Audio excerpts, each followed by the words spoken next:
Jai Ram Ji ki to all. Today I am reading chapter 45 from Tuning with God. The title of the chapter is The Vignettes of Vrindavan. Vaisa writes, an aging industrialist, top office bearer in a Sanatan Dharma organization, visited Sri Vrindavan in all good faith but returned rather disappointed. He talked it over to a comparatively young saint who had given up all pelf and position in his intoxication for the divine love land, though not residing there. The returning industrialist said, "Sir, I was desolate at the picture I saw there." The natives spoke angrily and arrogantly to the visiting pilgrims, shopkeepers fleecing the outside customers, more so the foreigners. Rickshaw pullers were glad to overcharge, pandas greedy and even misguiding. As if all this were not enough, the renouncer saints owned luxury buildings. The whole plight is pitiable. This observation was shared by an industrialist. This pitiable plight is not what you had gone there to see. Such conditions exist almost everywhere. All the more, of course, in religious places where the inhabitants can exploit the gullible and the faithfuls. But much depends on the mentation of the viewers and visitors.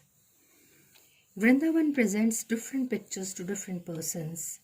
In the main, there are three Vrindavans on the same soil. 1. Mere sightseers behold the place with sheer material eye. They are bound to be disgusted at the conditions already depicted by you. 2. Spiritual seekers look at the city with eyes closed to their external conditions. They see their Vrindavan with the eyes of faith. They believe that Lord Krishna appeared in flesh and blood in this Vrindavan. The atmosphere here is still charged with his unseen presence. You have only to close your eyes, and concentrating on him, you see him in loveful form and blooming beauty on the plane of your mind or even face to face. That transmission is always taking place. Only we have to tune ourselves, heart and soul, to its wavelength. Devotees with this frame of mind and devotional practice have since centuries till now realized the love and vision of the Vrindavan Bihari in this very Vrindavan. Third, the realized rears have a different approach and a different achievement. They don't have to shut their outward eyes and open the inward eye to see their love Lord in the love land. They know from experience that the divine land permeates the visible Vrindavan, visible only to those who have attained the divine vision. There's a question put. Vrindavan is the love land of Lord Krishna. His godhood can't enter here. Is it true? Replies, Vrindavan is the love land of the Lord. This is too obvious to emphasize. But godhood is an essential attribute of him, even as love is. Only it lies concealed from apparent view. The cream of the Bhagavad Ras Leela begins with the godhood of the Lord, that is Bhagwan, that is the Almighty God. Of course, in the realm of love, it is only love. It doesn't divert the devotee's mind to his majesty or magnificence.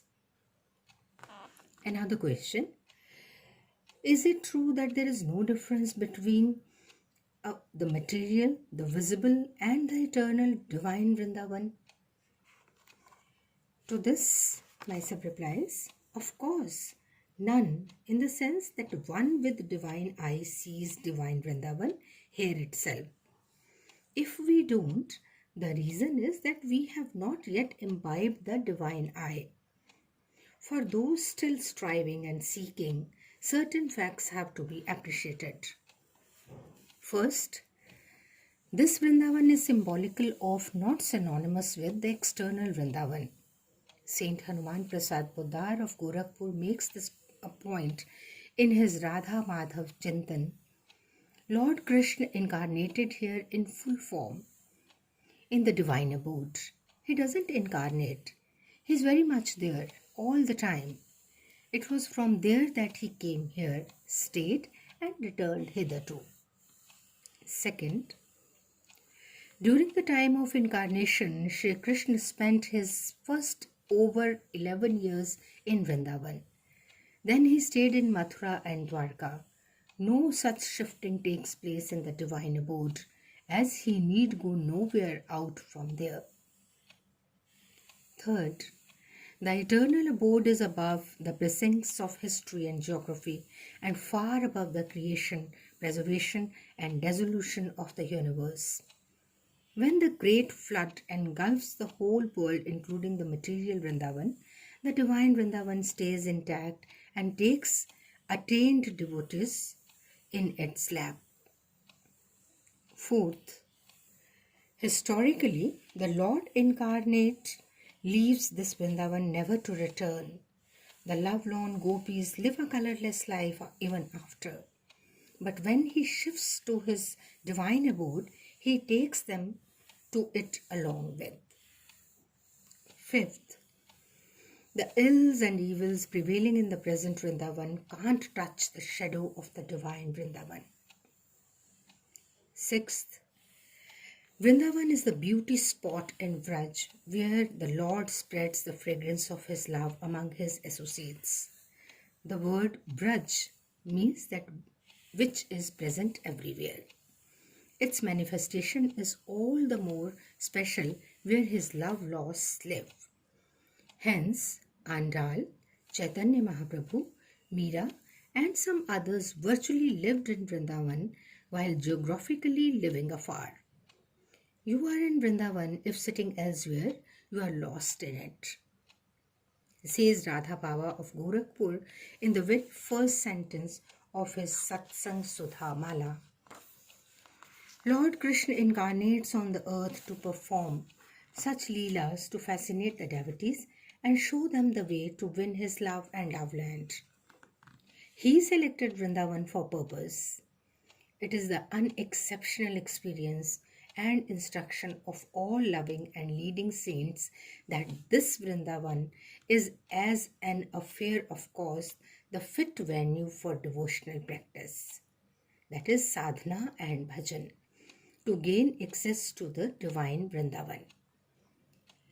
May we derive this exclusive benefit from the Vrindavan of ours, so readily waiting to shelter those yearning, thirsting, and craving for it. Thank you so much, Bhai Sahab. Jai Ram Ji ki to all.